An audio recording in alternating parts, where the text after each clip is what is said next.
Cherchez avant tout le royaume de Dieu. Mes enfants bien-aimés, paix à vous. Je suis Jésus de Nazareth, fils de Dieu et de Marie, et votre frère. Je suis ici pour vous donner ces enseignements précieux, qui vous aideront à vivre et vous rendront plus facile le chemin de la vertu. J'ai des paroles de vie, et tout ce que je vous donne, c'est entièrement en vue de ce bonheur éternel, qui devra marquer la conclusion de votre chemin. Quand je parlais de l'Eucharistie à mes disciples, leur disant que mon corps était vraiment nourriture et mon sang vraie boisson, ils ne comprirent pas tout de suite ce que je voulais dire. Vous qui me connaissez, maintenant vous pouvez le comprendre, et vous savez aussi que je ne vous ai pas fait don seulement de ce jeudi-là, qui a précédé ma passion, mais que je vous les donne chaque jour, toutes les fois que vous le voulez. Je vous invite donc à faire de ma parole la nourriture spirituelle de votre âme, et à vous nourrir de moi pour que vous ayez la force suffisante pour combattre le mal, obtenant ainsi le gage de la vie éternelle. Ayez confiance en moi, mes enfants, parce que mon amour pour vous ne connaît pas de limite, il est inépuisable. Faites-moi confiance aussi lorsque la foi vous demande d'agir de manière contraire à la manière d'agir du monde. Je connais la valeur des âmes, et si je vous ai dit que pas même un cheveu de votre tête ne tombe sans que le Père le sache, à plus forte raison, je vous dis que vos âmes me tiennent à cœur, et que je veux qu'elles soient sauvées. Mais vous êtes préoccupés aussi par les choses humaines, et je vois vos nécessités.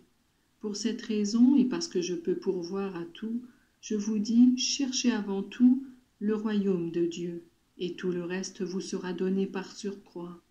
Oui, mes enfants, si vous vous préoccupez de ce qui me tient à cœur, j'interviens pour satisfaire vos besoins. Comme on vivrait mieux si on avait plus de foi. Il y a un Père tout-puissant qui dirige le monde. Pourquoi s'obstiner à vouloir se débrouiller tout seul et non de recourir à lui avec humilité et confiance?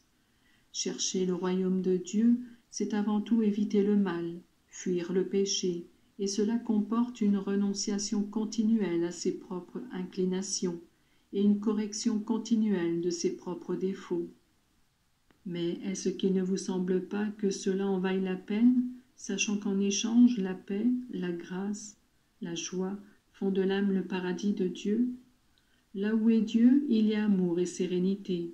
Si le royaume de Dieu entre dans les familles, j'entre comme souverain, et vous êtes mes amis. Harmonie et charité alors ne font pas défaut, et votre vie en commun avec moi n'est pas difficile. Mes enfants, regardez le monde. Ne voyez-vous pas comme partout on vit mal?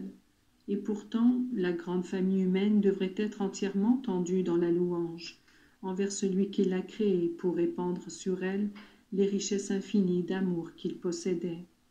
Ayez confiance en Dieu, mes enfants, et que cette confiance ne fasse jamais défaut, pas même quand à cause du péché et de la rébellion envers Dieu se produisent dans le monde des méchancetés de toutes sortes.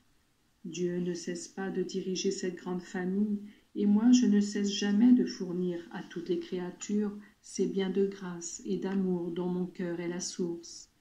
Il faut donner une preuve de foi même quand vos prières ne sont pas exaucées tout de suite. Ne vous inquiétez pas et continuez à prier. Nombreuses sont les voies par lesquelles Dieu peut rejoindre l'homme.